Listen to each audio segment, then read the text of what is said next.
धर्मानुप्रेक्षा के माध्यम से आचार्य श्री कुंद कुंद देव ने अपने विषय का प्रतिपादन करते हुए तत्व का दिग्दर्शन किया था।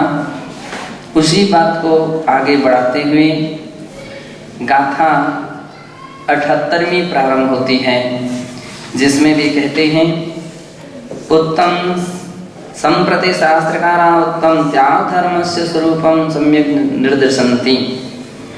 अर्थात अभी तक जो वर्णन चला था वो तप धर्म का वर्णन चला था। अब आगे उत्तम त्याग धर्म के स्वरूप को यहाँ पर आचार्य कुंद कुंद देव निर्देश देते हुए कहते हैं ऋग्वेगतियं भावदी मोहं चैयूण सवदवैसो ज्योतस्य हवे चागो यदि गणितं जडवनिन्देहिं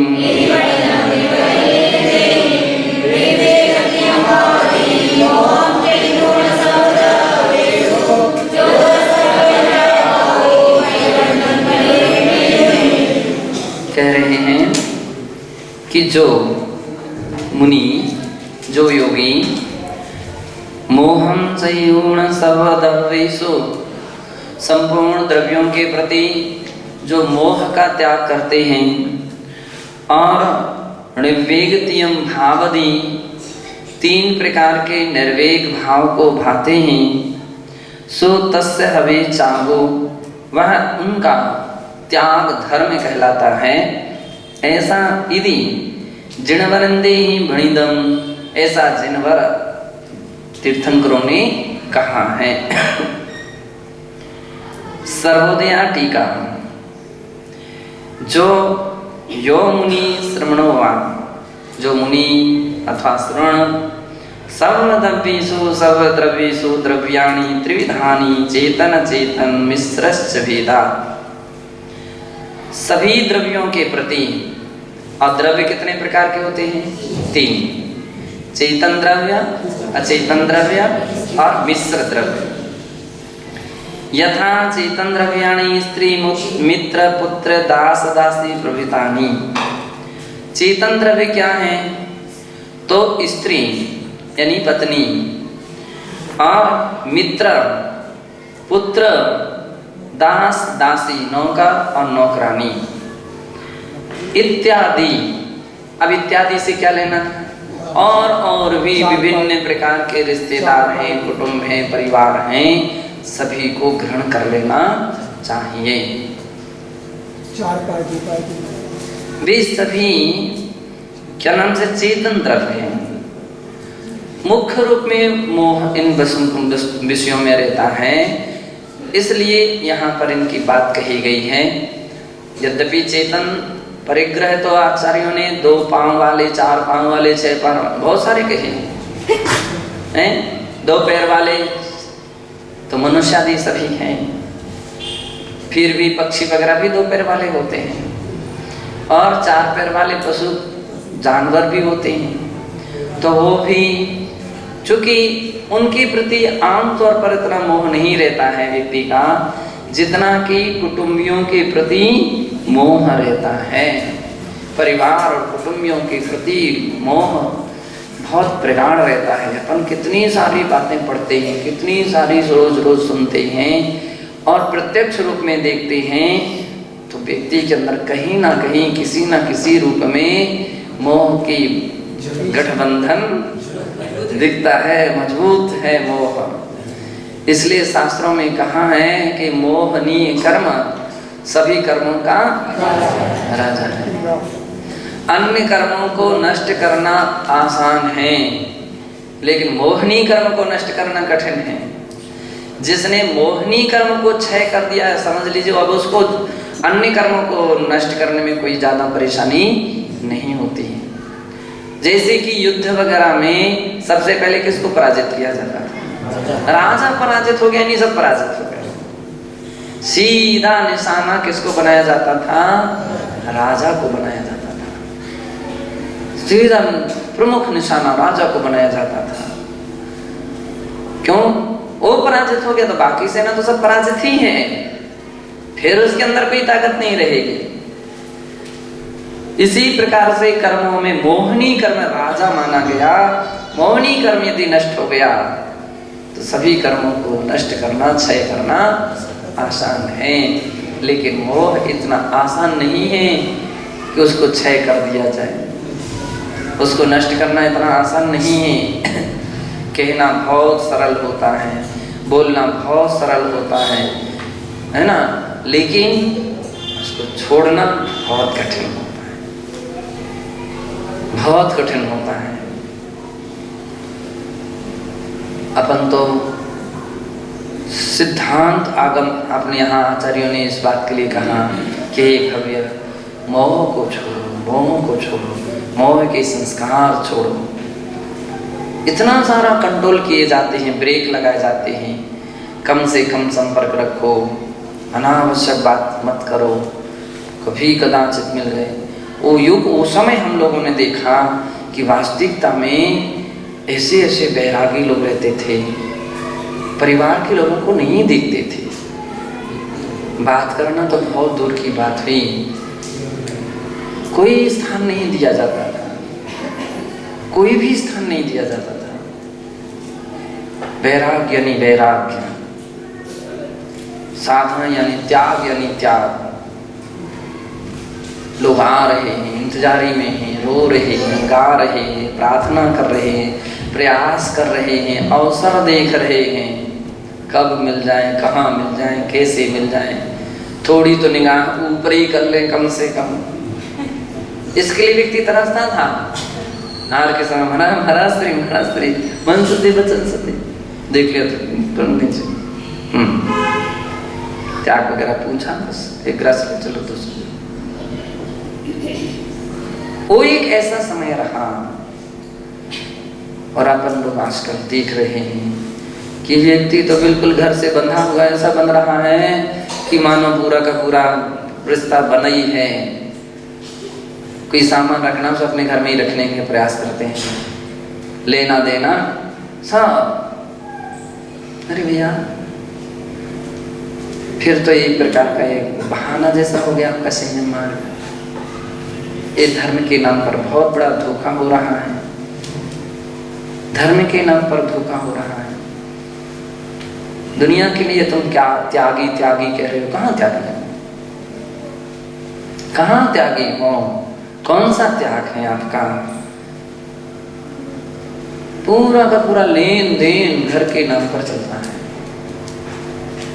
हमारी पुस्तक घर में ही रखी जाए, हमारी अमुक सामग्री अपने घर में रख दिया जाए, अपने रिश्तेदारों में रख दिया जाए, जबकि सबसे एक बार दूसरे व्यक्ति को विश्वास नहीं मान सकते, बात कर सकते हैं, लेकिन पारिवारिक लोगों के लिए बाधक माना जाता था, बाधक माना जाता था। हैं?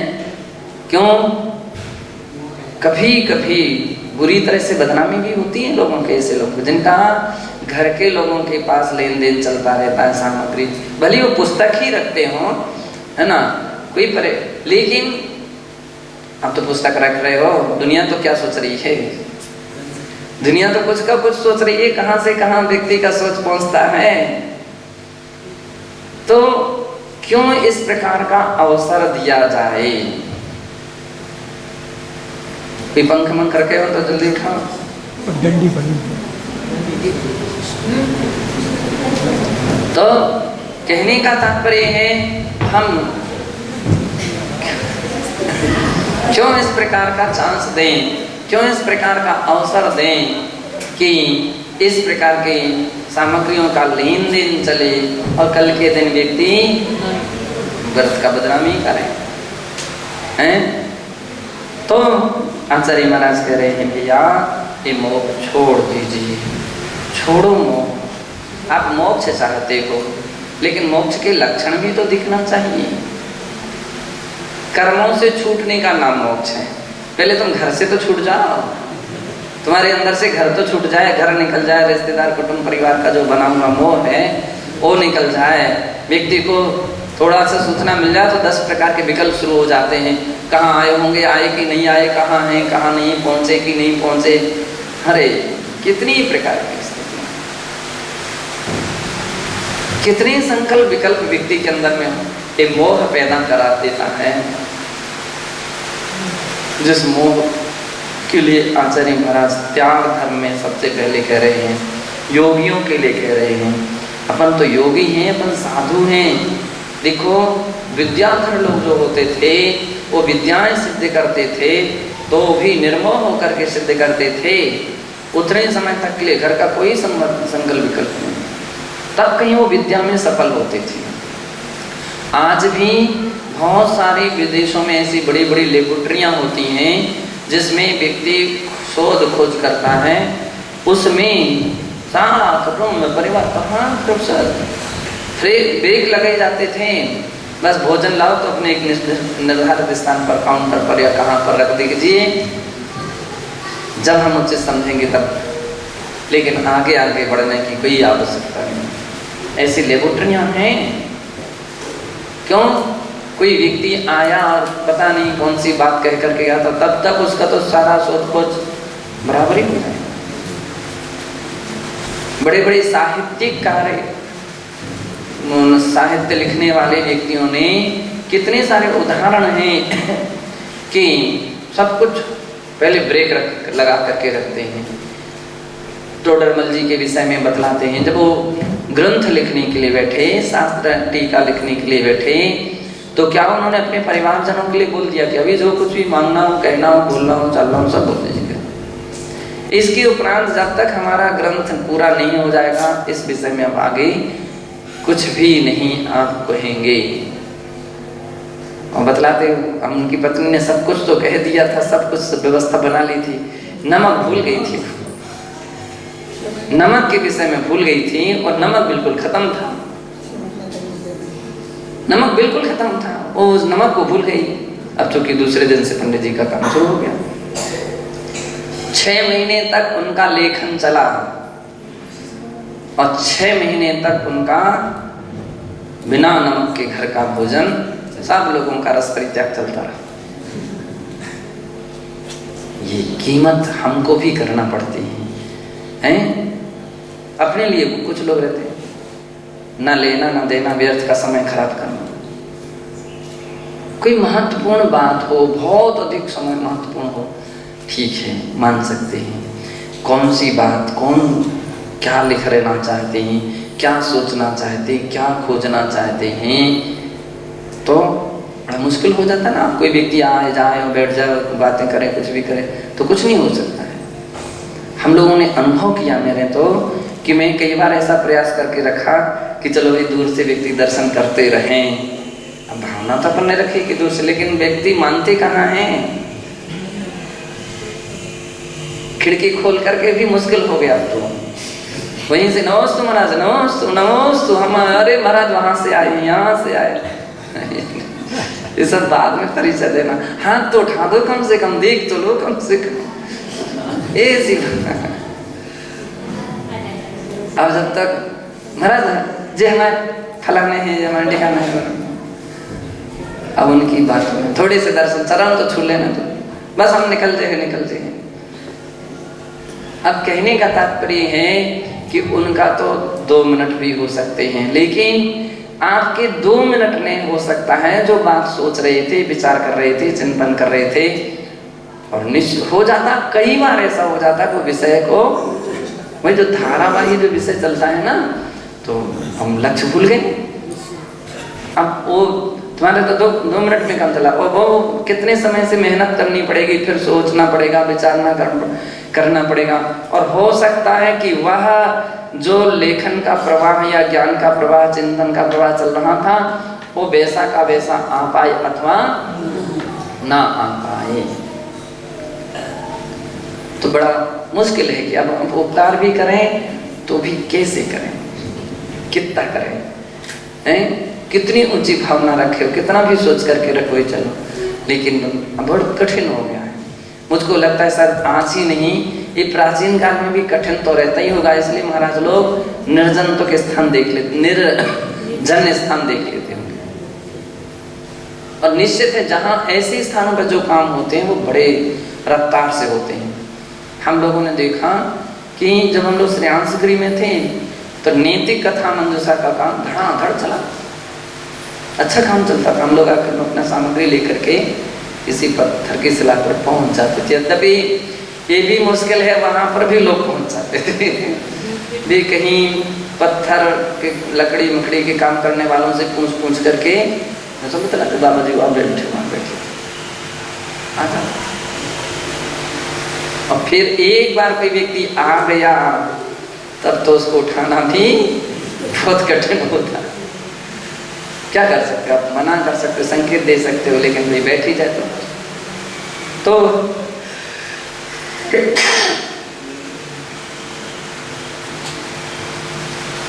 मतलब कहने का तात्पर्य है इतनी सी 4 क्षण भी अपने लिए इतने बाधक नजर आते हैं, तो जिनका मोह ही अंदर में बैठा हुआ है, अब वो क्या साधना करेगा, क्या अध्ययन करेगा, क्या आत्म ध्यान करेगा, और कैसे उसका मोह छूटेगा, कैसे छूटेगा? तो घर छोड़ा अपन लोगों ने, क्यों छोड़ा? अरे घर में ध्यान नहीं होता है। तो यहाँ हो रहा है क्या? यदि मोह नहीं तोड़ा तो एक ही स्थिति श्रृंखला तो नहीं, खाली तुम बहानाबाजी कर रहे हो, दूसरों की दृष्टि में दिख रहे हैं। लेकिन सत्य ये है कि अपने लिए भी ये मोह तो तोड़ना ही पड़ेगा ही। तो किसके प्रति? जो चेतन द्रव्य है। आज जाए आप सामान्य गृहस्थों की तरह बस मिल लिया जुल लिया फुर्सत।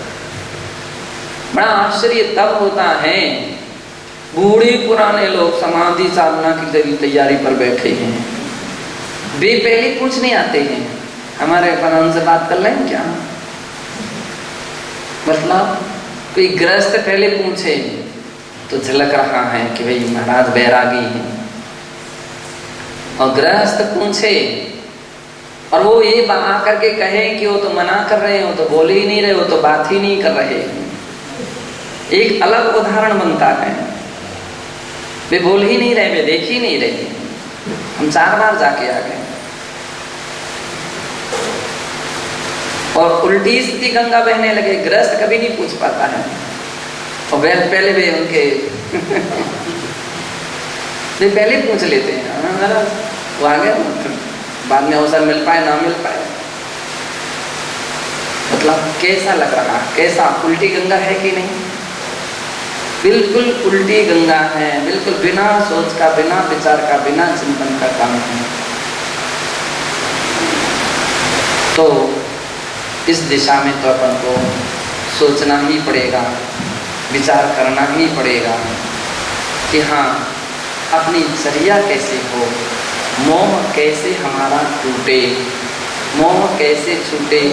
इतने ब्रेक लगाने पर, इतने कंट्रोल लगाने पर भी व्यक्ति को संकोच शर्म नहीं लगती कि भाई महाराज लोग क्या कहेंगे, समाज के लोग इन सब बातों को देख करके क्या सोचेंगे, हैं? क्या सोचेंगे, क्या कहेंगे। बिल्कुल मोह इतना प्रगाढ़ रहता है, मोहांध ऐसा कहा गया, व्यक्ति को मोह व्यक्ति को अंधा बना देता है, इस बात में फिर कुछ नहीं सोचता। ऐसी मोह की दशा होती है, ऐसी मोह की दशा होती है। चिंता उनको होती है कहाँ रुकेंगे, कहाँ खाएंगे, कहाँ पिएंगे, कहाँ ठहरेंगे। अरे तुम्हें इन सब बातों से क्या लेना देना है? जो आएगा वो अपने आप अपने तैयारी से आएगा। कोई चिंता नहीं करना चाहिए, कोई अपन को सोचना नहीं चाहिए। और निश्चित है जो बिल्कुल नहीं कहता है, बिल्कुल नहीं सोचता, विरक्ति दिखाता, उनकी व्यवस्था हम लोग सोचते हैं। हर व्यक्ति की परिजनों की व्यवस्था हम लोग नहीं रखते हैं कि कहाँ रहे, कहाँ आऊँगा, कहाँ पानी। अरे तो तुम ही रख रहे हो तो फिर हम के लिए व्यवस्था बनाएंगे। जो अपने आप व्यक्ति बना रहा है तब तो अपन को भी व्यवस्था बनाने में दोष लग रहे हैं। अपन को दोष, खाने पीने की और रहने की व्यवस्था तुम सोचो, और मोह हमारा बुद्धियों का त्यों बढ़ता जाए। नहीं, ध्यान रखना, विश्वामित्र सागर उनकी व्यवस्था है अपनी कि जिनकी वृत्ति है, जो कुछ भी नहीं कह रहे और जो प्रयत्नशील हैं, प्रयासशील हैं, उसमें थोड़ा तटस्थ हो जाना चाहिए। और एक आध उदाहरण और बना करके किसी को गवाही के रूप में रख लेना चाहिए कि हाँ भी अपनी व्यवस्था की बात कर रहे थे, कल के दिन ये बात आ जाए तो कम से कम बुरे तो नहीं बनेंगे अपन, तो ये अपनी व्यवस्था में लगे थे। तो इसका अर्थ है कि संत जन आपने घर छोड़ा, मकान छोड़ा, परिवार छोड़ा, मोह को छोड़ना जो आवश्यक है, शास्त्रों में कहा गया। तो इसलिए चेतन द्रव्याणि, तो चेतन द्रव्य जितने भी हैं उनके प्रति बना हुआ जो मोह है वो हमेशा के लिए छोड़ देना चाहिए। किसी की डायरी में किसी के एड्रेस नहीं दिखना चाहिए, किसी की डायरी में किसी के नंबर नहीं दिखना चाहिए। अभी हो रही व्यवस्था मांगे है ना भाई, अपन जिस मार्ग पर आए हैं उस मार्ग पर के अनुसार चले कि इनके नंबर, उनके नंबर, इनके एड्रेस, उनके एड्रेस, सब एक निर्धारक केवल एक व्यक्ति होगा जिसके पास सभी नंबर, एड्रेस रहेंगे। और कब क्या उचित गुरु समझते हैं जिनको सूचना समाचार देने के, वो जाने। व्यक्तिगत कोई सूचना समाचार नहीं होंगे। और साधना का पथ है ना, एक बार ऐसा प्रसंग आ गया था, पुष्पडाल और रुद्रवली, पुष्पडाल और बारिशें था। तो पुष्पडाल तो उनको घर ही ले गए थे, उनको घर ही पसंद है तो अच्छी बात है। एक बार और किसी महाराज का भी हमको ध्यान नहीं आ रहा है, एक बार ऐसा कोई प्रसंग भी खड़ा हुआ था तो जिसमें उनके गुरु ने कहा था यदि तुम्हारा घर के प्रति इतना मोह है तो छोड़ो पीछे का मंडल यहाँ रखो और जाओ, पहले उस मोह को पूर्ण करके आओ, समाप्त करके आओ, फिर इस मार्ग पर आना, क्योंकि ये तो वीतराग मार्ग है, अरहंतों का मार्ग है, तीर्थंकरों का मार्ग है, वैरागियों का मार्ग है। वैरागी क्या? जिसका राग छोड़ करके आया है वैरागी कहा जाता है, वो वैरागी कहा जाता है। तो ऐसा मोक्ष मार्ग है जिसमें मोह के लिए यत्किंचित स्थान नहीं दिया गया है। उस मोह को पराजित करना है तो सारे संबंध छोड़ देना चाहिए, सारे संकल्प विकल्प छोड़ देना चाहिए। व्यक्ति अपने अपनी ओर से प्रयासरत रहता है कि उनका स्वागत हो जाए, उनका सम्मान हो जाए। बिल्कुल नहीं, आने वाली समय तो ऐसा रहेगा कोई सम्मान परिणाम नहीं, धर्म संबंध होना चाहिए, इनाम और सम्मान के लिए नहीं। धीरे धीरे हमको इतना हर व्यक्ति के लिए ट्रेंड करना पड़ेगा कि वह व्यक्ति धर्म की दृष्टि से आए, सुविधा व्यवस्था की दृष्टि से ना आए, ऐसी स्थिति से ना आए। और फिर स्थिति तो फिर बढ़ती ही कहाँ से कहाँ तक पहुँच सकती है उसके विषय में तो कहा ही नहीं जा सकता। जिनका जिसके प्रति मोह रहता है, हमने अधिकांशता देखते गृहस्थों का कम, त्यागी वृत्तियों का अधिक होने लगता है, त्यागी वृत्तियों का अधिक होने लगता है। वे कभी उनको सही रास्ता नहीं देते हैं, दिखाते नहीं, प्रयास नहीं करते। उत्तम तरीका तो बोलना ही नहीं चाहिए, देखना भी नहीं चाहिए। और यदि आप मान लीजिए आवश्यक ही पड़ जाए, आपके लिए व्यवहारिकता भी निभाना पड़े, तो उनके लिए धर्म के सही रास्ते दिखाना चाहिए, धर्म के सही रास्ते। भैयावृत्ति एक बार हमारी बाद में करना, पहले आप जाओ सबकी भैयावृत्ति करके आओ, वो सही मार्गदर्शन है। हमारे लिए आहार बाद में देना, पहले सबको दे करके आओ, ये सही मार्गदर्शन है। हमारी बाद में पूछना, पहले सबकी पूछ करके आओ, क्षेम कुशल या आदि की सबसे बड़ा मार्गदर्शन है। वो व्यक्ति बहुत सही है, और जो ऐसा नहीं है तो स्वार्थी है, सही रास्ते पर नहीं है, मोह के ही रास्ते पर है और स्वयं डूब रहा है और दूसरों को भी डुबा रहा है। अब उसकी व्यक्ति, उसके परिजन, उसके परिवार वालों को तो गृहस्थ हैं, अनभिज्ञ, धर्म से जानता ज़्यादा नहीं जानते, वो तो गृहस्थ हैं। आप चांस देते जाओगे तो उनका तो मोह अनाथ पहले से बंधा ही है, सो हरा भरा बना रहेगा, डालते जाओ ईंधन। अपने लिए थोड़ी निगाहों में ऐसा होना चाहिए। हम दूसरे को देख करके एक बार प्रसन्न हो सकते हैं, ज़्यादा चांस दे सकते हैं, लेकिन परिजनों को देख करके तो उतना ही बस प्रसन्नता है 2 क्षण की। बाकी धर्म ध्यान करते रहिए, धर्म के पथ पर बढ़ते रहिए, अपनी आत्म मनुष्य जीवन को सार्थक कीजिए, यही आशीर्वाद। फुर्सत ऐसे प्रतिशत अपन को बढ़ाना पड़ेगा, इस प्रकार का प्रतिशत बढ़ाना ही पड़ेगा। समय समय पर इस प्रकार की परख अपन को करनी ही पड़ेगी। इस प्रकार का प्रशिक्षण भी समय समय पर लेना ही पड़ेगा और शिक्षण देना भी पड़ेगा और समय पर उसका इम्तहान भी है।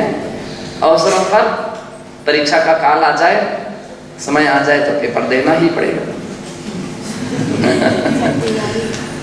तो इस दिशा में अपन को प्रतिशत बढ़ाना चाहिए। देखिए, जब अष्टपावट पढ़ोगे, अष्टपावट में कितनी ऊंची ऊंची बातें कही जा रही हैं। मूलाचार के अंदर में किसी किसी बातें कही जा रही हैं। अवंदनीय कहा गया, जिनके इस प्रकार के अनवरत मोह बने रहते हैं, वंदनीय नहीं माना जाता। कोई किसी का परिवार का था, तुरंत आप देखते पहले ही दिन उनके पास पड़क जाते, उनके आहार हो जाता है। क्यों भाई, क्या बात थी, परीक्षा हो गई तुम्हारी? बिल्कुल तय हो जाता है। और वे भी आते हैं, प्रचार करके रखते हैं, और तुम्हारा हमारे आने वाले, हमारे माता जो हम आएंगे करके लोग तालियां बजाते हैं। आहा हा, हमारे यहाँ पड़ा के इसलिए कम, अभी तो आपके मोह को देख करके अधिक तालियां बजा रहे हैं कि इनकी स्थिति मोह की कितनी प्रगाढ़ है, कितनी प्रगाढ़ है। अरे कम से कम 1-2 दिन का अवसर तो दीजिए, थोड़ा गैप तो रखिए, थोड़ा सा तो गैप रख दीजिए, तो आप कुछ बैरागी के रूप में कहे जा सकते हैं। कभी ऐसा उदाहरण नहीं बनाना चाहिए कि सभी तो ऐसा करते हैं। अरे सभी करते, हमको सभी से क्या मतलब है? हर व्यक्ति का मोक्ष मार्ग स्वतंत्र होता है, अपना अपना होता है। आपका मोक्ष मार्ग क्या है, इस बात की परीक्षा देना चाहिए। अपना मोक्ष मार्ग क्या है? ऐसा जिनका प्रयत्न और प्रयास रहता है, वे वास्तविकता में मोक्ष मार्ग के सच्चे फल को प्राप्त कर सकते हैं और एक न एक दिन वे मोक्ष को प्राप्त कर सकते हैं। और जिनका मोह प्रगाढ़ बना रहता है, जो आज अपनी आत्मा के लिए धोखा दे रहा है, धर्म के लिए धोखा दे रहा है, संघ समाज के लिए धोखा दे रहा है, ऐसे लोगों को मोक्ष मिलेगा कैसे? कैसे मोक्ष मिल सकता है? बहुत बहुत कठिन है। मोक्ष मार्ग की चर्चा आसान है, वेश धारण करना आसान है, केवल भावनाएं बनाना, योजनाएं बनाना आसान है, लेकिन उसको तोड़ना इतना आसान नहीं है। आप 2-2, 3-3 टाइम, 4-4 बार स्वाध्याय करते हो, 3-3 टाइम की सामायिक करते हो, इतना अब तो नहीं कहा जा सकता कि अज्ञानी और जानते नहीं थे, समझते नहीं थे। रोज प्रवचन सुनते हो, सब कुछ होने पर भी अगर अपने जीवन में बदलाव नहीं आए, परिवर्तन न आए, तो मोक्ष बहुत बहुत कठिन है। इसलिए यूं कहा जाता है, मोक्ष मार्ग पर चलने वाले तो व्यक्ति इन्हीं गिने होते हैं, बहुत कम होते हैं। ऐसे लोगों को जब कोई व्यक्ति देखे तो कई बार तो ऐसी स्थितियां उत्पन्न हो जाएंगी कि अब उनका सम्मान आदर सम्मान हो के करें कि नहीं करें उसका। हम स्थिति तो ऐसी है ना, अपन भली किसी को कह देंगे ये लोग मुनि को नहीं मानते, साधु को नहीं मानते इत्यादि, तो मानने के साथ साथ आपका लक्षण भी तो झलकना चाहिए, अपनी योग्यता भी झलकना चाहिए कि हाँ इतनी योग्यता है ना। कम से कम इतना कुछ प्रतिशत तो ऐसा होना चाहिए, हम मान सकते 2-5% ठीक है लोग व्यवहार निभा लो, लेकिन 2-5 ही प्रतिशत निभाओ। अब उसके लिए कहीं 90 और 100 तक मत पहुंचाओ। इतनी होना चाहिए तो आपका वास्तविक धर्म ध्यान कहा जाएगा, आपका धर्म ध्यान होगा। अन्यथा वही शरीर कुटुंब परिवार सब आंखों के सामने झूलता रहेगा, झलकता रहेगा। वही संस्कार मन में जो रहते हैं ना, पुराने संस्कार, मोह के संस्कार तो बहुत बहुत जल्दी बने रहते हैं। इतनी जड़ एक आसान नहीं है कि सूख जाए, हरी भरी बनी रहती है। और जब कहीं अवसर पाया तो बस जैसे काई की रहती है ना, काई बरस धूप वगैरह निकलती है, सूख जाती है, बिल्कुल मिट्टी जैसी हो जाती है। तो थोड़ा सा पानी बरसा तो सब हरिया जाते हैं। ऐसे संस्कार अपने अनादिकाल के हैं। इसके विषय में अपन को स्वयं को सोचना होगा, कोई दूसरा नहीं सोचेगा। किसको? स्वयं को सोचना होगा। जिसका मोह मजबूत रहता है ना, आप कभी देखो उनके वियोग के क्षण आंखें भर आती हैं, कहाँ गई तुम्हारी वो 12 भावना, कहाँ गए भी सब तत्व चिंतन, वो समझ लगता है। क्यों? क्योंकि मोह आपका हरा भरा बना रहा, इसलिए इष्ट वियोग की वेदनाएं होने लगती हैं। कहीं घर कुटुंब परिवार में कुछ भी किसी का विपत्ति आ जाए तो अनिष्ट संयोगत भी स्थितियां खड़ी होने लगती हैं। ऐसी स्थितियां आने लगती हैं, इसलिए शास्त्र कहते हैं अरे भाई तुम कैसे साधना के पथ पर हो। आपके लिए तो एकदम ऐसा होना चाहिए कि गृहस्थ के विषय में उल्लेख मिलता है कि एक ऐसे स्वाध्यायशील व्यक्ति थे जिनका पुत्र की मृत्यु हो गई। किसकी मृत्यु हो गई? पुत्र की मृत्यु हो गई। और पति पत्नी ने क्या किया? उसको कफन में लपेट करके रख दिया। तत्व चिंतन शुरू हो गया। पत्नी ने लपेट करके रख दिया। पति से बोली कि एक धर्मशाला में यात्री आए थे और वो यात्री चला गया। यात्रियों का संबंध तो क्षणिक रहता है, संयोग और वियोग ही तो संसार की कथा है। और पति भी उसी भाषा में समझाने लगे। किसमें सोचने की क्या आवश्यकता है? ये तो शाश्वत सिद्धांत है, जो आया है वो जाएगा। अगर है तो केवल अपनी आत्मा ही शाश्वत है, वही हमको अपने लक्ष्य में रखने लायक है, ध्यान में रखने लायक है। उसको ही हमको अनादि से उसको भूले रहे। क्षणिक संयोग संबंध तो संसार में अनादिकाल से होते रहे, अब उसके विषय में क्या सोचना। और पत्नी कह देती कि बेटा आपका खत्म हो गया। पति को कोई टेंशन नहीं, कोई संकल्प विकल्प नहीं। एक गृहस्थ का ऐसा तत्व ज्ञान, इतना गहरा चिंतन, इतना अच्छा अध्ययन आज के त्यागी वृत्तियों में यदि अपन उसको देखें ना तो प्रत्यक्ष झलकता है कि अब कहो गृहस्थो मोक्ष मार्गस्थो निर्मोहो नैव मोहमान अनगारो गृही श्रेया निर्मोहो मोहने मुनि। घटित करो एक गाथा हम कौन को सम्यक दृष्टि कहें, उनको कहें कि इनको कहें, हम किनको निर्मोही कहें, उनको कहें कि इनको कहें, किसको मोही कहें, उसको कहें कि इसको कहें। तो इन सब बातों को तो चिंतन में बनाना ही पड़ेगा, ये सारी बातें चिंतन में तो लाना ही पड़ेंगी। और संसार इस दलदल से यदि बचना चाहते हो तो उसमें से बचना ही पड़ेगा,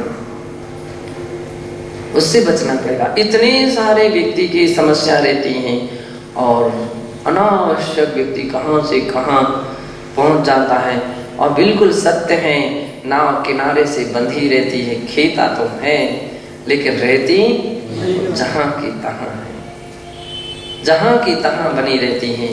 और फिर एक से एक दूसरा, दूसरे से तीसरा, यदि ऐसे अवसर मिलते गए व्यक्ति के लिए, उदाहरण बनते गए तो कहना ही क्या।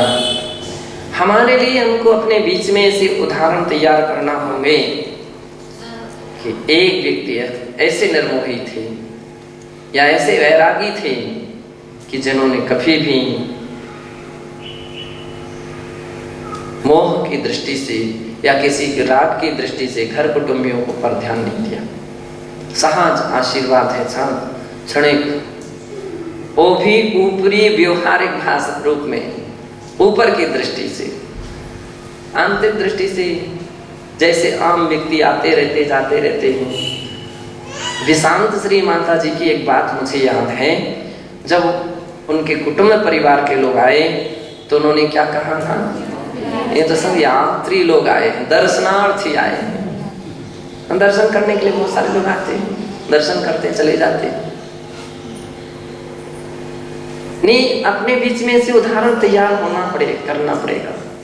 एक विसर्ग सागर जी महाराज थे, विग्रह सागर जी, नौगांव वाले। बोले अरे शरीर के मान लीजिए छुल गए, लग गई, खून निकलने लगा, बहने लगा, फिर भी बोलते जेल की दीवारें तो टूटे बिना मुक्ति नहीं मिलती है, कैदी कभी मुक्त नहीं हो सकता। ये तो जेल है शरीर, और इसको तो दीवारें तो टूटनी ही पड़ेंगी, टूटेंगी तभी निर्वाण की प्राप्ति हो सकती। ऐसी चिंतन तो आम व्यक्ति के लिए झकझोर देते हैं, महत्वपूर्ण चिंतन रहते हैं। ऐसी बातें के लिए हमेशा हमेशा याद रखते रहना चाहिए, रिवीजन करते रहना चाहिए, और एक ऐसा नया उदाहरण तैयार करके भी दिखा देना चाहिए कि आज के समय में भी ऐसे कोई व्यक्ति हैं, आज के समय में भी ऐसे। और ऐसे उदाहरण बनाना चाहिए कि वो व्यक्ति एक ऐसा आदर्श बन जाए कि उसका अनुसरण करने वाले भी दूसरे व्यक्ति मिल जाएं, और मोही व्यक्तियों को भी एक बार अपने आप में शर्मिंदित होना पड़े कि कहाँ वे और कहाँ हम क्या कर रहे हैं। उनको भी थोड़ा संकोच लगे, शर्म लगे, उनको भी थोड़ा एहसास हो कि ये तो बहुत गलत कर रहे हैं, मुझे ऐसा नहीं करना चाहिए। दूसरे व्यक्ति को कंट्रोल करे, मेरी समझ में उतनी अच्छी बात नहीं है जितनी की अच्छी बात स्वयं आप अपने ऊपर कंट्रोल करो ना। मोक्ष मार्ग हर व्यक्ति का स्वतंत्र है, दूसरे ने कोई ठेका थोड़ी लिया है। तुम्हारा कल्याण तुम्हारे हाथ में, तुम्हारा हित तुम्हारे हित में, हाथ में है। क्या समझा तुमने आज तक स्वाध्याय में, क्या समझा आज तक स्वचिंतन में, आत्मचिंतन के द्वारा। तो कहने का तात्पर्य है इस प्रकार की चेतन परिग्रह, चेतन वस्तुओं के प्रति मोह टूटना चाहिए। और क्षेत्र वास्तु रजत स्वर्ण धान्य भांडादीनि अचेतन द्रव्यानि, ये तो चेतन पदार्थ हुए। अचेतन क्या है? क्षेत्र, खेत आदि, वास्तु मकान आदि, रजत चांदी रुपया आदि, स्वर्ण सोना आदि, धान्य गेहूं चावल आदि, भांड बर्तन इत्यादि, अचेतन द्रव्याणि, ये सब अचेतन द्रव्य हैं। क्या है? अचेतन द्रव्य हैं। साल तो चेतन हो गया। अचेतन मिश्र क्या है? तो सालंकार वनिता, अलंकार सहित वनिता यानी स्त्री पत्नी। अलंकार अचेतन है और वो स्त्री चेतन है, तो दोनों का मिश्र अवस्था है ना। ऐसी यदवा ग्राम नगरादि वाच्यानि मिश्र द्रव्याणि, अथवा ग्राम नगर इत्यादि शब्दों के द्वारा कहे जाने वाले वे सभी मिश्र द्रव्य कहलाते हैं।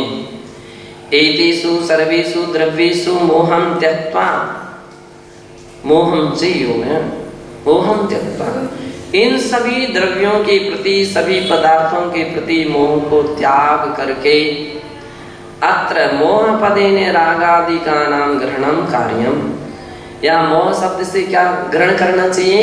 राग, उनमें बना हुआ जो राग आदि हैं उस शब्द को ग्रहण करना चाहिए। सिद्धांत ग्रंथेषु क्रोध मान माया लोभास रति रतिषु भय जुगुप्सा स्त्रीवेद पुंवेद नपुंसकवेद मिथ्यात्वेति समूह मोह भणिता। सिद्धांत ग्रंथों में मोह किसे कहते हैं? मोहिनी कर्म की जितनी प्रकृतियां हैं सभी मोह है। क्रोध मान माया लोभ हास रति रतिषु भय जुगुप्सा स्त्रीवेद पुरुषवेद नपुंसकवेद मिथ्या, ये मुख्य भेद किए हैं, मूल भेद। और उत्तर भेद कर देंगे तो 25 प्रकार के यानी 28 प्रकार के मोह हैं। कितने हैं? 28 प्रकार के। समासेने तो मोह राग द्वेष भेदा त्रिभूमिको मोह प्रोक्ता। संक्षेप में यदि हम मोह को और देखें तो फिर मोह के मुख्य 3 भेद हैं। राग द्वेष मोह, राग द्वेष के भेद से 3 प्रकार का मोह कहा गया है।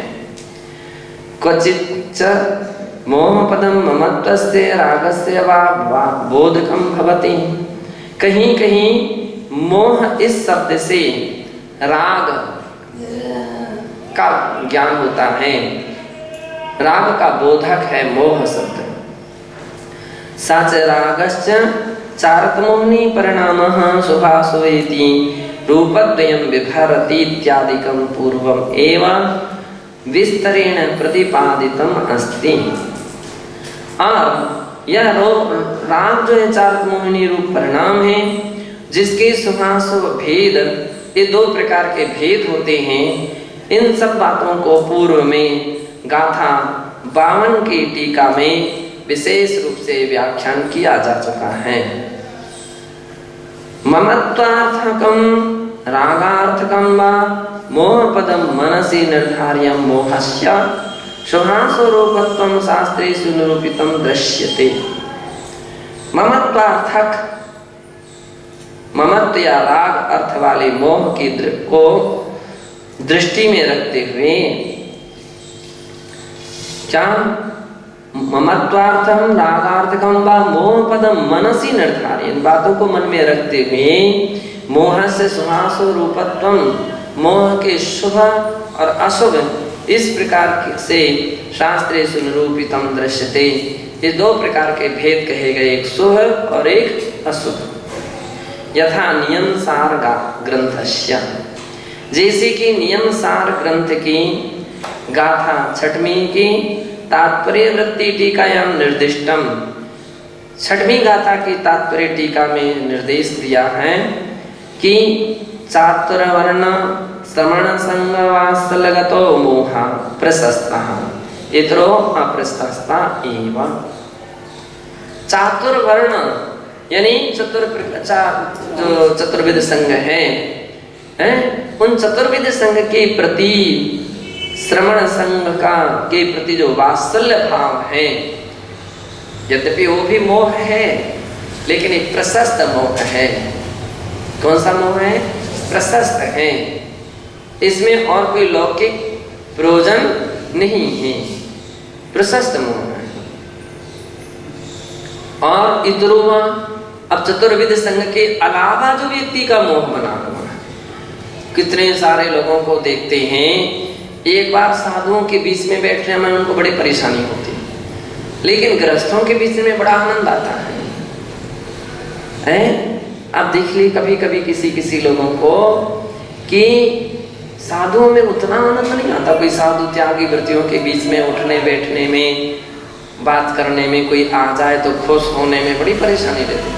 लेकिन कोई गृहस्थ आ जाए तो बड़े फिर तो अरे पूरी झलकता है उनका, पूर्ण रूपेण मोह झलकता है।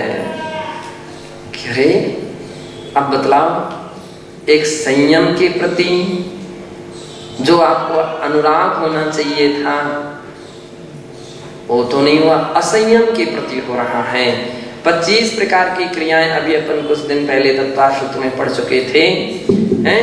उसमें बतलाया था समाधान क्रिया, संयमी का असंयमी की ओर होना, हाँ असंयम के सम्मुख होना, उनके बीच में बैठने की भाव होना, उनको देख करके प्रसन्न होना, उनको देख करके खुश होना। उतना तो मान सकते हैं कि हाँ आपके लिए कोई सेवा कराना है, अपनी संग सेवा, कोई व्यवस्था बनाना है, यहाँ तक तो फिर भी हम यूं कहेंगे कि आपका उनके प्रति नहीं है, लेकिन हाँ आपका उदार भाव छिपे हुए हैं कि इनसे अपन को ये व्यवस्था बनाना है। संघ सेवा की दृष्टि से चतुर्विध संघ की सेवा व्यवस्था में, सक्रिय व्यवस्था में अपन लोग रहते हैं, बहुत सारे सभी साधुजन रहते हैं, कोई स्वास्थ्य व्यवस्था में, कोई अलग अलग किस्म की व्यवस्था में, यहाँ तक तो ठीक है, वो तो मोह नहीं। और व्यक्तिगत थोड़ा हाथ रखे रहे इसके ऊपर सिर पर, ताकि व्यक्ति हमारी भैयावृत्ति के लिए रोज आता है, हमारे लिए आहार रोज देता रहे, ये थोड़ी हमारी प्रशंसा करता रहे, ये हमारी कुछ जी हजूरी करता रहे, कालांतर में संपर्क बना रहे, हम कभी बुलाएं तो आ जाए। अरे रे रे रे रे, अब इसको कौन सा मोह कहोगे? अप्रशस्त मोह है, अप्रशस्त, इसको बिल्कुल छोड़ देना चाहिए। निषिद्ध है, भगवान की आज्ञा के विरुद्ध है, जिन वाणी के, जिन आज्ञा के विरुद्ध है, जिन गुरु के विरुद्ध है, और जो काम विरुद्ध है वो तो विरुद्ध है। अब तुम विरुद्ध होकर के काम कर रहे हो, वो तो व्यक्ति सच्चा श्रद्धालु नहीं माना जा सकता है। वो व्यक्ति सच्चा श्रद्धालु नहीं मान सकते, उसका सच्चा समर्पण नहीं मान सकते। कैसा तुम्हारा धर्म के प्रति समर्पण कि भगवान कुछ कहे, जिनवाणी कुछ कहे और तुम कुछ दूसरे तरीके से चलो, गुरु कुछ कहे और तुम कुछ दूसरे दिशा में चलो। नहीं, समर्पण का तो बहुत बड़ा अर्थ है। समर्पण यानी समर्पण है, समर्पण की भाषा नहीं होती है, समर्पण की कोई भाषा नहीं होती। समर्पण बहुत ऊंचा रहता है। समर्पण का अर्थ होता है कि दिन को रात कहे जाए तो भी समर्पित व्यक्ति रात ही कहेगा। होगा रहस्य इसके पीछे जो आपको समझ में नहीं आ रहा है, जो आपकी दृष्टि में नहीं आ रहा, आपकी जानकारी में नहीं आ रहा है, लेकिन है, भाषा है। 10 और 5 कितने होते हैं? 10 और 5 50 भी कह सकते हैं। 10 और 5 कितने होते हैं? 50 होते हैं। अरे कैसे कह रहे 10 और 5 50? कैसे कह दे, कैसे कह दे, कोई ना जानते नहीं, इतने सारे लोग, इतने सारे, कौन मानेगा, कौन माने? कोई माने ना माने, लेकिन हम मानेंगे। हमारे गुरु कह रहे 10 और 5 50 होते, हम मानेंगे। तरीका हो सकता है उनका, 10 और 5 50 कैसे हो सकता है? वो बात आपको समझ में नहीं आ पा रही है, आपकी दृष्टि में नहीं आ पा रही है, लेकिन गुरु की दृष्टि तो बहुत ऊंची है। और हम तो अपने गुरु को इतनी ऊंची दृष्टि से रखते हैं कि वे उनकी बात में, हर बात में रहस्य होगा, है उनकी हर बात में रहस्य हो सकता है। 10 और 5 50 लगाओ हिसाब किताब।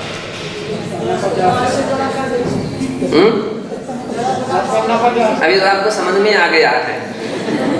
ये बहुत सरल उदाहरण दिया है, और भी कोई क्लिष्ट ऐसी बात कर दी जाए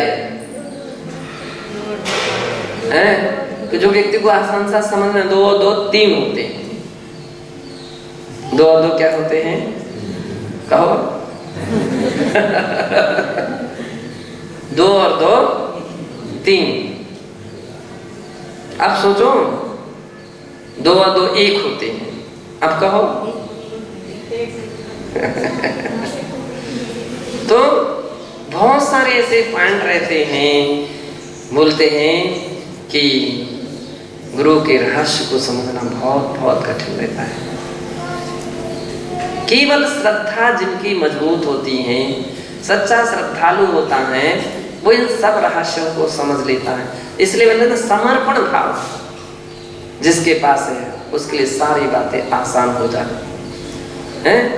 तो हमारा भगवान के प्रति समर्पण है, अपने जिनवाणी के प्रति समर्पण है, अपना गुरुओं के प्रति समर्पण है, तो क्यों ना क्यों हम उनकी बात को भी अंगीकार करें, हम उनके विपरीत पथ पर ना चलें, विपरीत मार्ग पर ना चलें। दुनिया के लिए एक दिखा दें कि हम एक ऐसे बैरागी हैं, एक ऐसे साधक हैं। तो कितनी अच्छी बात यहाँ पर कही गई है कि अशुभ मोह को छोड़ देना चाहिए, लेकिन शुभ को नहीं छोड़ना चाहिए। आपको जितना आनंद दूसरों की संगति में आ रहा है ना, उससे अधिक आनंद समूह त्यागी वृत्तियों के समूह में आना चाहिए। कुछ लोगों को देखते बिल्कुल इंतजारी में बैठे रहते दृष्टि बिल्कुल टकटकी लगी रहती कि कोई अब मिल जाए, कोई आ जाए, कैसे आए, यहाँ से वहाँ से। आप देखते हैं प्रयास रहते तो कोई निकले तो तुरंत दृष्टि पहुँचती। अरे जिनवाणी का स्वाध्याय चल रहा, सो दृष्टि नहीं पहुँच रही, और इन सब बातों पर पहुँच रही है। कोई त्याग की वृत्ति अगर अस्वस्थ हो जाए सो नहीं पहुँच पाती है। कोई बीमार है, वृद्ध है, कोई और भी इस प्रकार से कोई त्यागी वृत्ति आ गया है, उनके प्रति आपका ध्यान नहीं पहुंचता है, गृहस्थियों के प्रति नहीं। ये अप्रशस्त मोह जो है वो त्याजनीय है। तो इसलिए आचार्य महाराज नियम सार में कहते हैं, केवल चतुर्वेद संघ के प्रति जो अपना वात्सल्य रहता है, वो भी निस्वार्थ वात्सल्य रहता है, वो प्रशस्त मोह कहलाता है। इतर जो है वह अप्रशस्त है। अब जो आपको खुशी हो रही है वो प्रशस्त हो रही है क्या अप्रशस्त?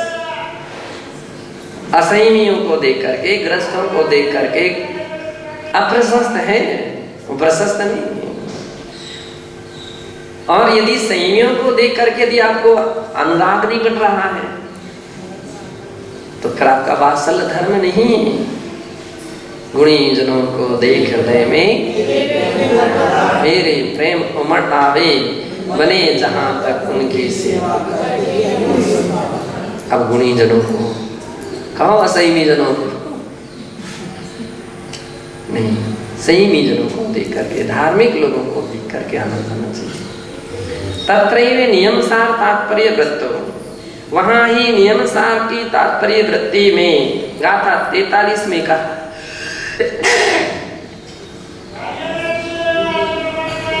वहां पर कहा निर्ममः इत्यस्य प्रशस्ता प्रशस्त मोह राग द्वेष भावात् निर्ममः।